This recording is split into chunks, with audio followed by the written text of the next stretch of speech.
You know, there's a thing in automotive repair land where we like to think that it comes in threes. Meaning, sometimes things will show up with a trend, you know, like one day you'll have 3 brake drops, or you'll have a bunch of engine overheats. And in this particular case, at my particular shop, we're on our number 3 vehicle for a will it run or can it be saved? We started off with this F-150, then we moved on to this Mazda B2600. We can save that one. That one's a lost cause, that's not gonna get fixed. We can save this one right here.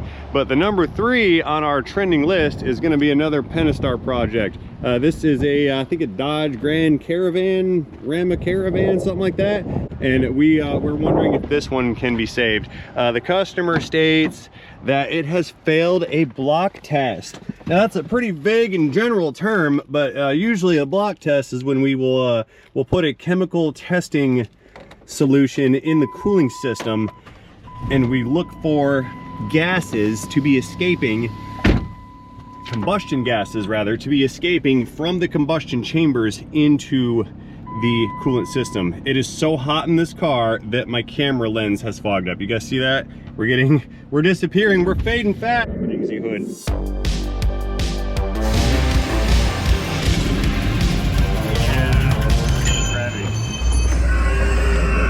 This particular van, can't find the mileage, has approximately, no one knows, 402,985 miles on the odometer. This is not in kilometers, that is miles. That's a boatload of miles. She's got a check engine light.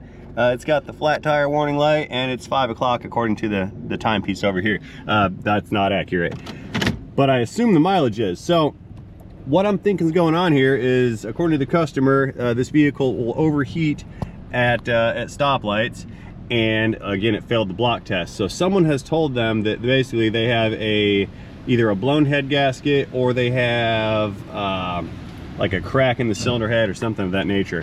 So whatever the dealio is, there appears to be combustion gases entering the combustion chamber. So let us pop the hood, and we're going to take a look onto the bonnet and see preliminarily if we can make a good call on what ails this particular Chrysler Dodge Town & Country product.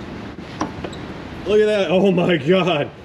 Yeah, that's coolant everywhere. That's not a Pentastar, this is the old school one. What year is this thing? Hang on here.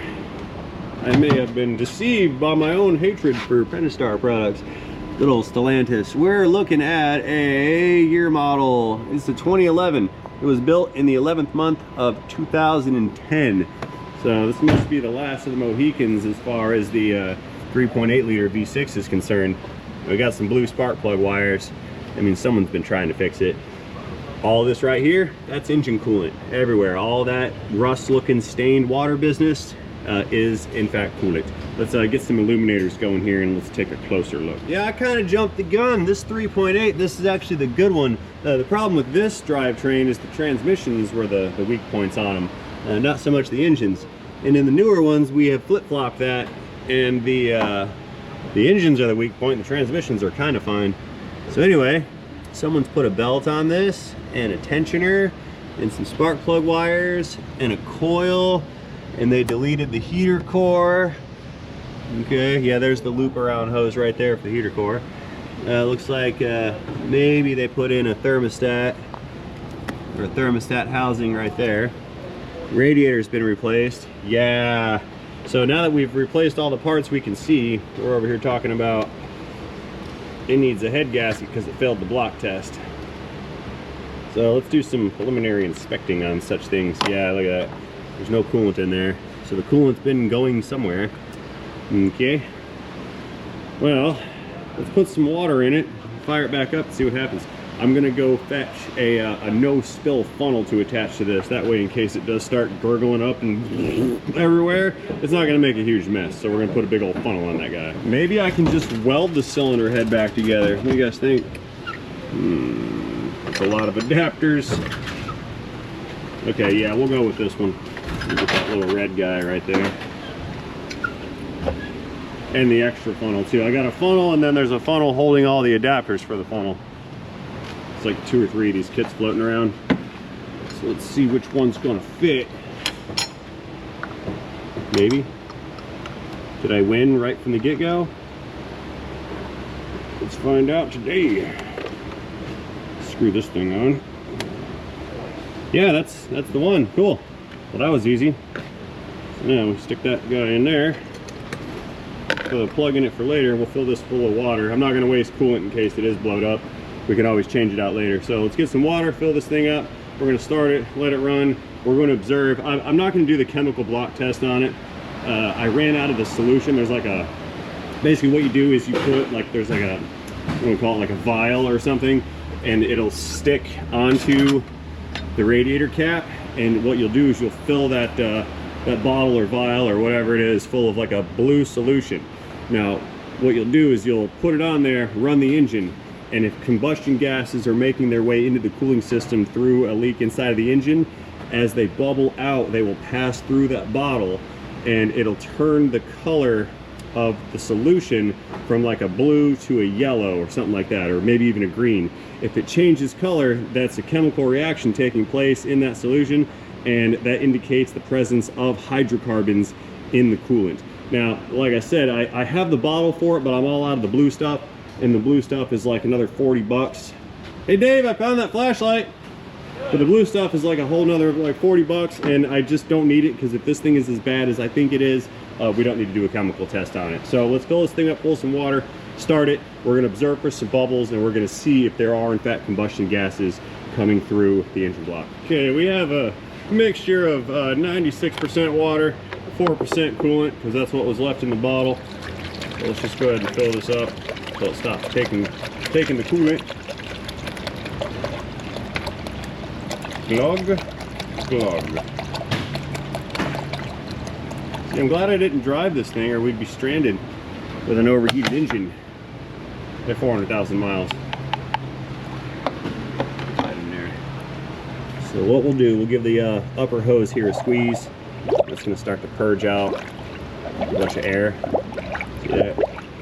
Just going to keep on squeezing, keep purging, keep moving the coolant through until all the water's taken in. Go ahead and top it off again.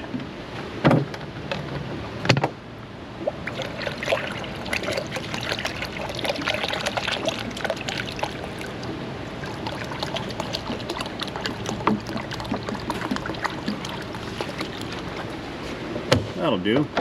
All right, let's go fire this thing up. Get some coolant circulating, and we will continue to top off the water as necessary. Beginning engine starting. So, ooh, it just misfired. That means there's water in there. I think it's got a blown up head gasket. Ho, ho, ho. Here, I'm gonna click the AC on to get the fan to come on. Let's see here. AC actuation beginning. Snowflake light is lit. So climate control should be going. If climate control AC is on, then we should be commanding the fan on, and that's not coming on either. Which is a bad thing. That's also a bad thing.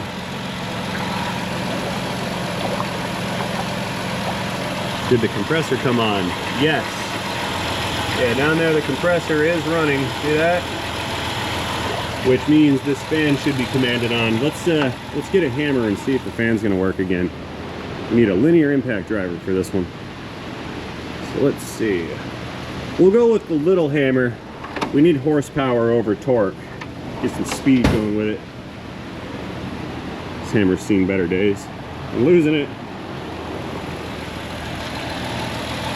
Yeah, we're still chooching out some air too.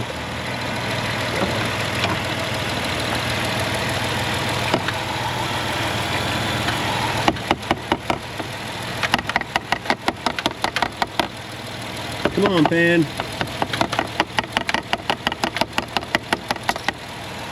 Nope, it's not gonna come on. I'm noticing some liquid dripping here. Are we not sealed at the cap? Nah, not really, it's leaking. Okay. Try to reseal that in a moment. Okay, what I'm gonna do, I'm gonna put a fan in front of this so it doesn't overheat while we're sitting here. We already know we have a fan control problem or a fan motor problem. but we need to determine if we have a blowed up engine problem or not. I mean, they put everything else on this engine. I'm surprised we didn't throw a fan into it as well. Oh well. Yeah, give me a second, I'll be right back. All right, so it's been about 15 minutes. I was hanging out with my BG guy. Bye, Nikki. See you, Broham. BG guy was here. I was hanging out with him. So it's been about 10 minutes or so. This thing is running still, and we're getting some bubble action coming up through the funnel.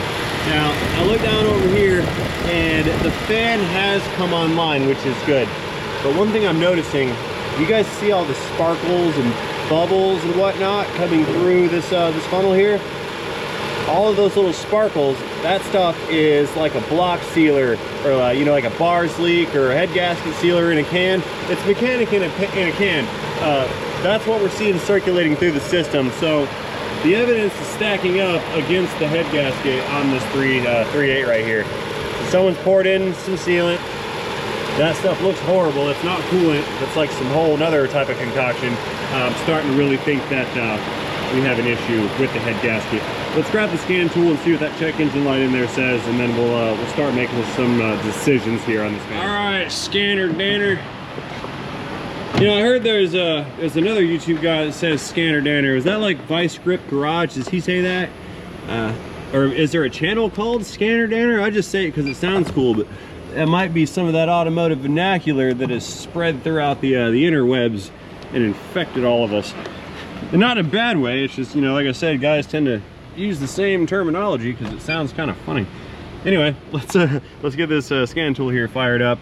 We're gonna check for the DTCs that are associated with that check engine light right there and see if we have anything of relevance regarding our cylinder head temps. So currently, we're hanging out right in the middle zone on our thermal meter in the dash, so the vehicle is not overheating as of yet. So we got a 2010 Dodge Grand Caravan 3.8 liter multi-fuel port injection, or multi-port injection. So that's one fuel injector per intake runner. That's what multi-port means. We want to go into the engine control module and recover trouble codes. Wonder if we have a cylinder temp over, or cylinder head over temp code here. Codes manual. Codes again. Evap system small leak, that's all we get. Wah, wah, wah, wah. Needs a purge valve. Okay, so there's no trouble codes with regards to cooling system performance or anything like that. So what do? Do we call it based on what we already know? I mean, the question here is it worth fixing, okay? So far, everything seems to be functioning like it should. I mean, the thing runs, it's not misfiring, but clearly we have combustion gases coming out of the combustion chambers and it's entering the cooling system. Now I'm gonna go ahead and shut this down.